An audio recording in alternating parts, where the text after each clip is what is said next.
ಸದನಕ್ಕೆ first time ಬಂದಾಗ ನಾನು ಅದನ್ನ ಹೇಳಿದ್ದೆ.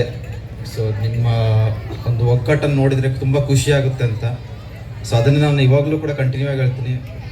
ಅಂದರೆ ಒಂದು ಕಾರ್ಯಕ್ರಮ ನಡೆಸಬೇಕಂದ್ರೆ ಅದರಿಂದ ತುಂಬ ಕಷ್ಟಗಳಿರ್ತವೆ. ಅಂದರೆ ಲೈಕ್ ಸೊ ಪ್ರತಿಯೊಬ್ಬರು ಕೂಡ ತಮ್ಮದೇ ಆದಂಥ ಒಂದು ಕೆಲಸನೇ ಮಾಡಬೇಕಾಗತ್ತೆ. ಇದು ಬರೀ ಮುಂದೆ ಕಾಣೋರು ನೋಡೋದಲ್ಲ, ಹಿಂದೆನೇ ತುಂಬ ಜನ ಕೆಲಸ ಮಾಡ್ತಿರ್ತಾರೆ. ಅದು ಅಡುಗೆ ಮಾಡೋದಾಗಲಿ ಅಥವಾ ಈಗ ಫಾರ್ ಎಕ್ಸಾಂಪಲ್ ರೆಫ್ರಿಗಳಾಗಲಿ ಅವರೆಲ್ಲ ಮೋಸ್ಟ್ಲಿ ಟೀಚರ್ಸ್ಗಳೇ ಇದ್ದಾರೆ. ಸೊ 3 ದಿನ ಅವರೆಲ್ಲ ಅವರ ಮನೆ ಎಲ್ಲ ಬಿಟ್ಟು ಇಲ್ಲಿ ಬಂದು ಫಂಕ್ಷನ್ಗಳನ್ನ ಸಕ್ಸಸ್ಫುಲ್ ಮಾಡಿಕೊಡ್ತಾರೆ. ತುಂಬ ಖುಷಿ ಆಗುತ್ತೆ, ಯಾಕಂದರೆ ಅವ್ರದ್ದು ರೆಸ್ಪಾನ್ಸಿಬಿಲಿಟಿನೇ ಬೇರೆ. ಬಟ್ ಅದನ್ನೆಲ್ಲ ಬಿಟ್ಟು ಇಲ್ಲಿ ಊರಿಗೋಸ್ಕರ ಬಂದು ಅವ್ರು ತಮ್ಮ ಕೊಡುಗೆನ ಕೊಡ್ತಾ ಇದ್ದಾರೆ. ಸೊ ಇದೇ ರೀತಿ ಕಂಟಿನ್ಯೂ ಆಗ್ತಾ ಹೋಗಲಿ. ಸೊ ಈ ರೀತಿ ನಾವು ಕಂಟಿನ್ಯೂ ಮಾಡ್ತಾ ಹೋದಾಗ ನಮ್ಮ ಊರು ಬೆಳೆಯುತ್ತೆ.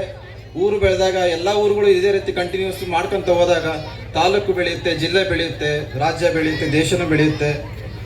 ನಮಗೆ ನಮ್ಮಲ್ಲಿ ಅದೇ ಒಗ್ಗಟ್ಟು ಅಂತ ಅಂದಾಗ ಇದು ಜಾತಿಯನ್ನು ಮೀರಿ ಬೆಳಿಬೇಕು, ಧರ್ಮವನ್ನು ಮೀರಿ ಬೆಳಿಬೇಕು.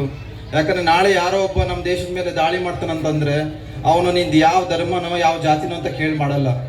ಸೊ ಅವನು ಮಾಡೋದು ಅವನ ಟಾರ್ಗೆಟ್ ಇರೋದು ನಮ್ಮ ದೇಶ ಅಷ್ಟೇ. ಸೊ ಅದಕ್ಕೋಸ್ಕರ ನಾವು ಮಾಡಬೇಕಾಗಿರೋದು ನಮ್ಮಲ್ಲಿರ್ತಕ್ಕಂಥ ಒಗ್ಗಟ್ಟನ್ನು ಇನ್ನೂ ಬಲವಾಗಿ ಮಾಡ್ತಕ್ಕಂಥದ್ದನ್ನು ಆ ನಿಟ್ಟಿನಲ್ಲಿ ನಡಿಬೇಕಂತ ಹೇಳಿ ಈ ಕಾರ್ಯಕ್ರಮ ತುಂಬ ಚೆನ್ನಾಗಿ ನಡೆಸ್ಕೊಡ್ತಿದ್ದೀರ. ಮುಂದೆ ನಡೆಸ್ಕೊಡಿ. ನಮ್ಮಲ್ಲಿ ಎಷ್ಟಾಗುತ್ತೋ ಅಷ್ಟು ಕಾಂಟ್ರಿಬ್ಯೂಷನ್ ಮಾಡೋಕ್ಕೆ ನಾವು ಟ್ರೈ ಮಾಡ್ತೀವಿ ಅಂತ ಹೇಳಿ ನಮ್ಮ ಮಾತು ಮುಗಿಸ್ತೀನಿ. Thank you.